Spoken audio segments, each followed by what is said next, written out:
একদিন সব কিছু ছেড়ে আপনাকেও চলে যেতে হবে। তখন চারপাশে শুধু শোনা যাবে ইন্না লিল্লাহি ওয়া ইন্না ইলাইহি রাজিউন।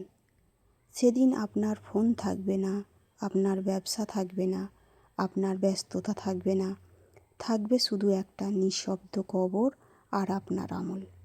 আল্লাহ বলেন, কুল্লু নাফসিন জাইকাতুল মাউত। প্রত্যেক প্রাণীকেই মৃত্যুর স্বাদ গ্রহণ করতে হবে। কিন্তু আমরা কি প্রস্তুত? যে নামাজ আজ ছেড়ে দিচ্ছি, সেই নামাজের জন্যই কাল কাঁদতে হবে। যখন আপনাকে কবরে নামানো হবে, মাটি ঢেকে দেবে আপনার সব অহংকার।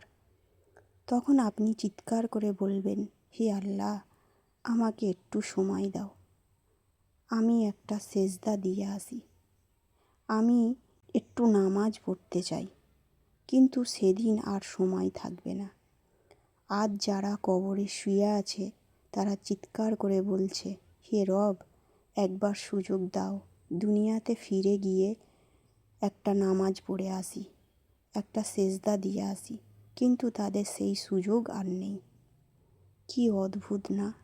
যারা মাটির নিচে, তারা সুযোগ চাইছে, আর আমরা মাটির উপরে, আমরা বলছি সময় নেই, কাজ আছে, ব্যবসা আছে।